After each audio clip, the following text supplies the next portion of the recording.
it's a bittersweet day because we've seen the departure, the end of the career for a legend, not only for the Seahawks, but specifically, I would say, in the hearts of the Pelton cast, with Jermaine Kearse announcing his retirement. And of course, there was no one else we could have join us to talk about this. But I think the ringleader of the Kearse Krew, right? Is that fair? I think so. It's funny. My mom actually asked me that question. She was like, "Did you start the Kearse Krew?" I was like, "Yes, I definitely started." Like, it wasn't a thing. It's not a thing. It's just it's a thing that I tweet. So yeah, I started it. You started something that's not a thing. Anyway, that's of course Natalie Weiner. We welcome back as third Felton brother to discuss this. Yeah, you were able to process this earlier because Jermaine announced his retirement fairly early, and I woke up, I would say, to the news, and specifically to Okay. him tweeting you to thank you for your support over the year, which was well deserved. I mean, it was so sweet and like obviously not what I expected. Like, I don't really tag people in my tweets. I sort of feel like that's gauche. Like, I don't want to annoy famous people. But I saw his Instagram post, because of course I follow him on Instagram, and I was like, oh my God, this is like I'm actually like emotional about this. It wasn't something I had obviously given a lot of thought to, like when will Kearse retire? But I was like, oh, like I'm sad. It really does feel like the end of an era. And so I was like tweeting about it, and then I guess like he does follow me on Twitter, so maybe he like saw something I tweeted, I guess, and then he like tweeted that nice message at me. He said I was simply the best. I was like, okay, well, thank you, Kearse. Like, I was not expecting that kind of compliment. It's very kind of you. You think he doesn't know about the Kearse Krew? I mean, come on. I mean, I think he did follow me back at some point, so I knew he had like some awareness that I was like advocating for his skills, but yeah, I didn't realize it was that deep, I mean, certainly this is something I had thought was a possibility. He suffered that horrific injury last year during preseason with the Right. Detroit Lions, wasn't with the team in training camp this year, so you never knew if he was going to pop up somewhere mid-season.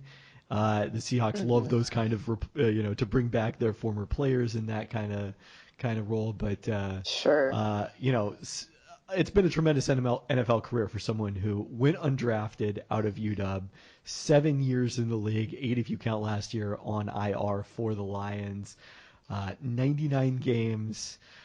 255 catches for 3,290 yards, 17 touchdowns, but Yeah. that doesn't really tell the story because those are regular season stats. And the real story is that Jermaine Kearse has 6 playoff touchdowns to his name, including each NFC Championship game the Seahawks appeared in and Super Bowl 48. This was the biggest game of all big game players.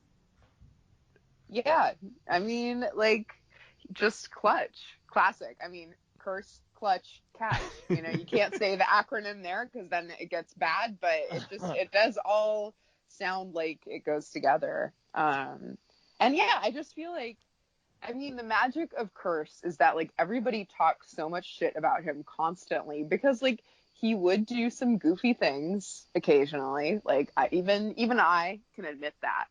But like, he did come through in important moments. And I just remember like once when everybody was like clowning on Kearse for something, like I like DM'd Bob Condata, who I like sort of have gotten to know over this course of sports media Seahawksness. And like we were just talking about Kearse and he was like, yeah, people don't get it. Like Russ really loves Kearse and he really trusts him. And like that's why he gets those targets in those clutch moments is because like regardless of if he like drops something at some point, like Russell still ultimately trusts him and like he's always showing up, in all the cliche ways, like prepared to practice, blah, blah, blah. But like, Bob said this was like an off the record conversation and Bob was like, that stuff's really true with him and that's why he's stuck around. You don't make it as an undrafted rookie unless you're doing all of those things. And yeah, I mean, it was strange because statistically Kearse was so good in odd numbered years. And often very ineffective in even number years, including in 2016, his last year when he caught only 46% of his targets, sent his way for 5.7 yards per target, after the previous season catching 72% of targets for 10.1 yards per target. Like, that is oscillating wildly. I think before 2015, was that the LASIK surgery? Yeah, I didn't know about his LASIK surgery. I was just reading Bob's article. That makes me laugh so much. Like, relatable king, like, bad eyesight, like, who among us doesn't, need some Well, LASIK? one of us on this podcast had to finally succumb and start wearing glasses within the past month here. Wait, who? That was Tristan. I've been wearing them since. You wouldn't be shocked to learn that Kevin Belton has been wearing glasses from a very young since age. like 1990. Wow. As though I too have not also been wearing glasses from a young age. Like, there's nothing wrong with that. The LASIK surgery was when he came into the NFL, though. This was 2012 season, as far as I understand, because there was an issue. You mentioned the odd year, even year discrepancy. He had a monster season his junior year of college, which was an even year at UW, going for over 1,000 yards at 16 yards per catch, and then had a pretty big down year in his senior year. That's why he needed to get LASIK surgery after that season. I mean, he would have been first-round draft pick otherwise. Just his eyes, failing him. But okay, so yeah, I don't know. Oh, what were you going to say? I think a couple of questions. First off, wanted to consider the question of where Kearse ranks among the all-time great Husky Seahawks. There has been 29 Huskies who have played for the Seahawks all-time, according to the Seahawks.com all-time roster. Not sure if there's been any added to the list this season that might be missing, but there's obviously like Warren Moon is the best of these players. Lawyer Malloy is the next best of these players.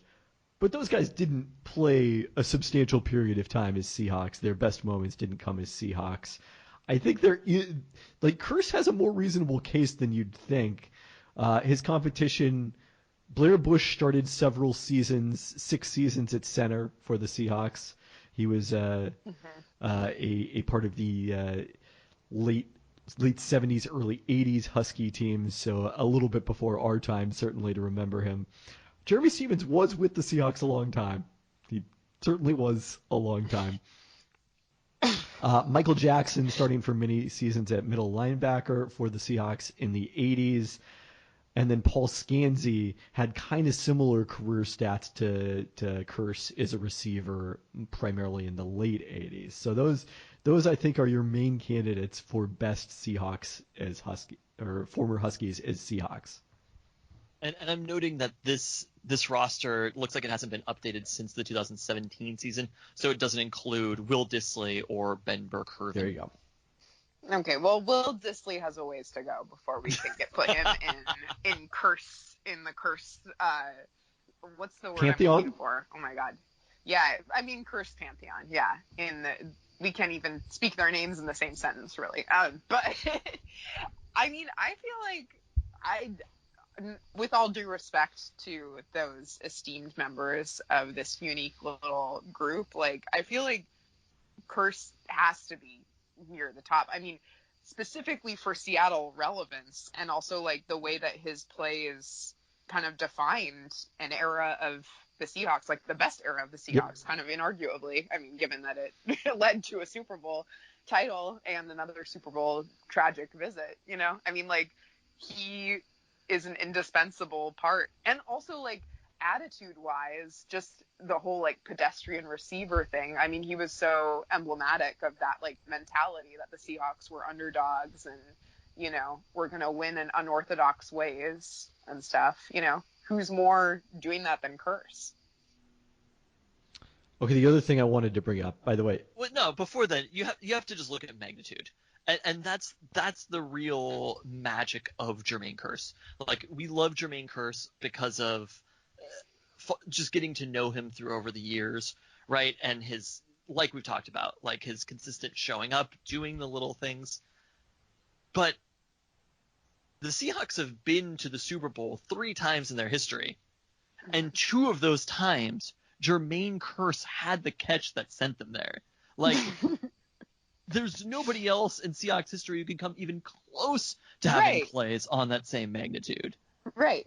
No, when push came to shove, who was there? It was Kearse, regardless of what the haters say, like, I don't even know. But yeah, I think you've got to have him on the podcast. He's got free time now, so. Well, Jermaine Kearse, if you're listening, we'd love to have you on the podcast. Get at us. Tweet us. Maybe I could DM him now that I remember that he follows me. He might be a little weirded out, though. Okay, so Tristan's discussion naturally segues us to our other question, which is, first off, a list here. Seahawks career playoff touchdowns. Number 1, Marshawn Lynch with 12. Number 2, Sean Alexander with 8. Number 3 is a tie between Doug Baldwin and Jermaine Kearse with 6. Yeah. There we go. So that's the good stuff. I think there's probably an obvious answer to what is the single greatest Jermaine Kearse moment and catch. It probably has to be the 2014 NFC Championship game in overtime. A perfect pass by Russell Wilson to win that game, to complete that amazing comeback. But, I mean, I don't know if we want to go through like a top 3 or top 5, but other top Jermaine Kearse moments, including the game, what proved to be the game-winning touchdown the previous year against San Francisco much earlier in that NFC Championship game. There's so many, it's hard to pick. I feel like just like any time that he caught it and everyone was like, why is Russell throwing to Kearse? And I was like, because Kearse is going to catch it. Be there for him. Anytime I got to be right on Twitter, basically. that's my favorite Kearse moment. And he gave me a lot of opportunities to do that. So, thanks, Jermaine. Tristan? Yeah, I mean, I think there's sort of that aspect of Kearse being kind of the deep threat, the initial deep threat for Russell Wilson early on in his career. I mean, there was a ball, I want to say, down the sideline to beat Carolina earlier on. That was his first career touchdown, was the opening game of the 2013 season. And one of the reasons that play really stands out is it was kind of a fascinating situation where I have to look up the Seahawks roster to even remember the name of the other receiver. But there was someone else who was the big hot receiver. Braylon Edwards? No, it was not Braylon Edwards. The big hot receiver in training camp. And Terrell Owens? No. It was I guess this person did not even have a catch, as it turned out. Maybe I'm misremembering this. But I think there was like back-to-back deep balls. And one of them was incomplete. And then the second play, they went right back to the same thing, and this time it was Kearse, and he caught what was the only touchdown of that game, the score that made the difference in that thrilling 12-7 Seahawks victory.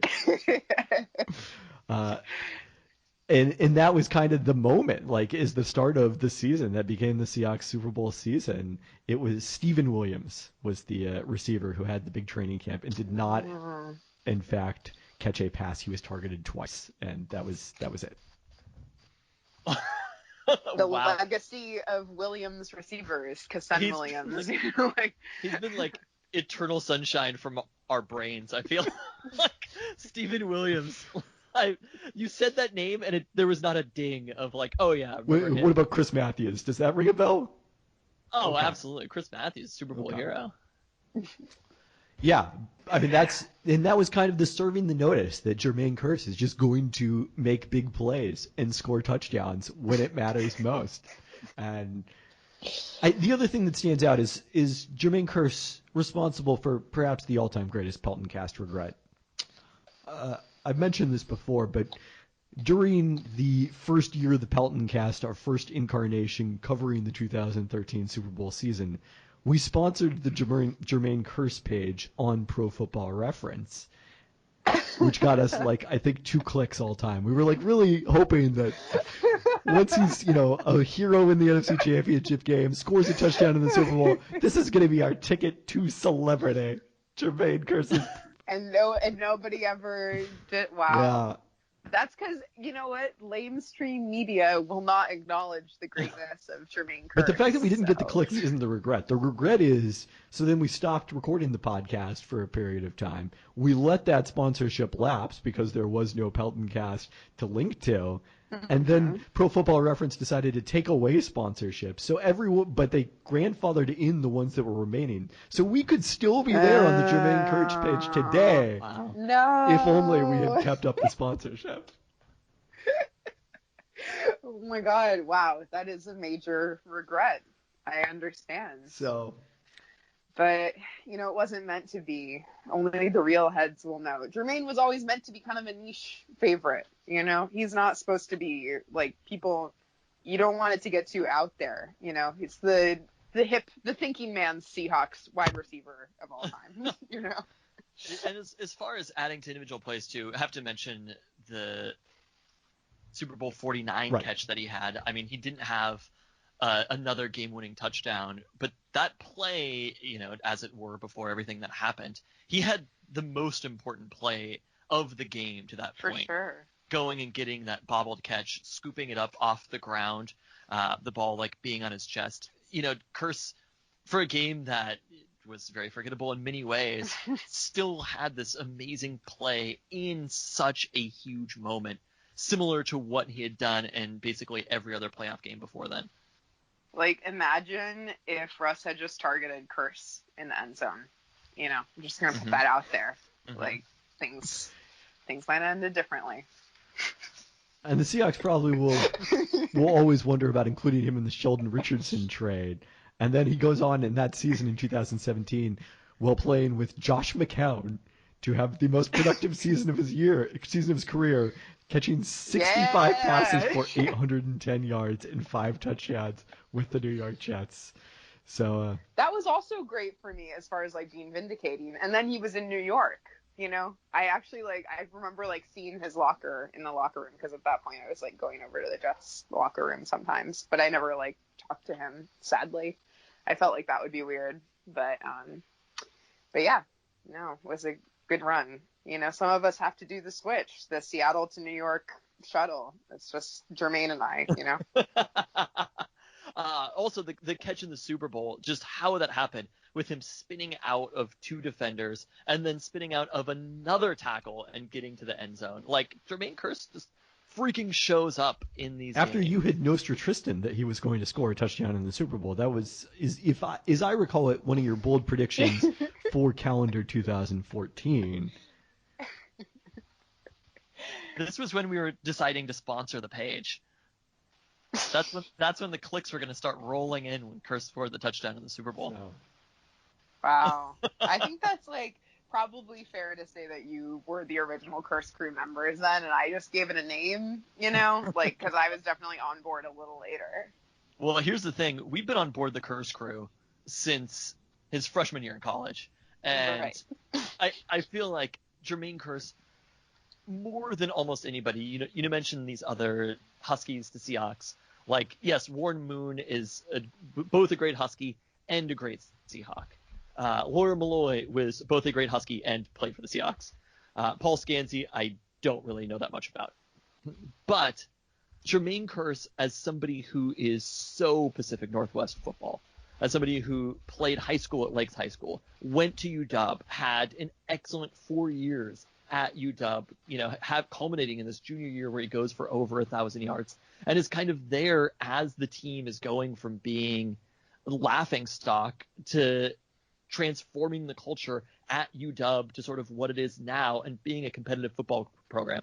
Then being undrafted by the Seahawks, having to fight and work his way onto the team in a fairly deep receiving core at that time. There's still Doug Baldwin and Golden Tate on that roster. He beat out Terrell Owens in training camp. Braylon Edwards was there. Sidney Rice. Like Sidney Rice. This was not a weak group of receivers, and this undrafted rookie beat out all of those receivers to make the team. And then after that, to continue to grow and develop this relationship with Russ through that time period, to build up this trust that you're talking about, Natalie, and to be able to take that and elevate the Seahawks to the highest moments that they've ever been to in their franchise history.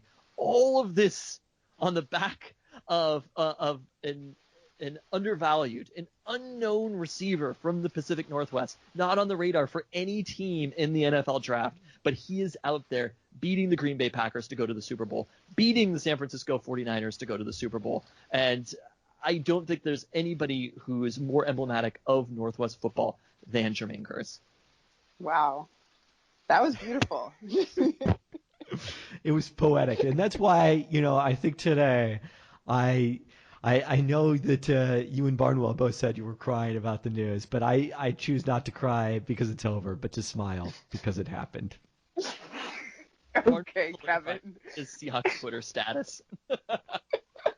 Oh, yeah. No, Bill, I was supposed to make Bill a Kearse Krew shirt, and I just never did because it was really hard to make the first one. So I put it off. Yeah, that's one of one T-shirt.